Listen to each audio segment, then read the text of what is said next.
இந்த பூமி என்பவள் உலக உயிர்களின் அன்னை, தாய் என்பதை நீ புரிந்து கொள்ள வேண்டும்.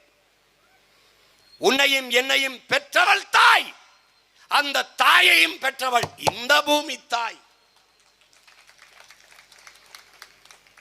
நம் தாய் நம்மை பெற்றால் உலக உயிர்களை எல்லாம் இந்த தாய் பெற்றால், இந்த பூமி தாய் காக்கையை, கொக்கை, குருவியை, மலையை, எல்லாவற்றையும், காட்டை, மேட்டை, நீங்கள் அறிவார்ந்த சொந்தங்களே, நீங்கள் எல்லோரும் பார்க்கிறீர்கள்.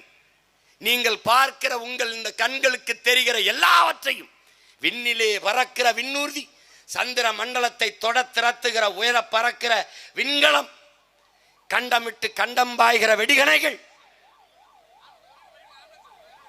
நீரிலே மிதக்கிற கப்பல், இதே இதே இதே மணலை மலையை வெட்டி ஏத்துகிற இந்த பாறை உந்துகள், உயிரை காக்க ஓடுகிற இந்த அவசர ஊர்தி, உயிர் காக்கும் ஊர்தி, இதே எல்லாவற்றையும் நான் பேசுகிற இந்த ஒளி வாங்கி, இந்த ஒளியை பெருக்கி தருகிற ஒளி பெருக்கி, நான் பேசுவதை பதிவு செய்கிற இந்த ஒளிப்பதிவு கருவிகள், நீங்கள் கழுத்திலே அணிகிற வைரம், தங்கம், மோதிரம், வைடூரியம், மாணிக்கம், மரகதம், எல்லாவற்றையும்,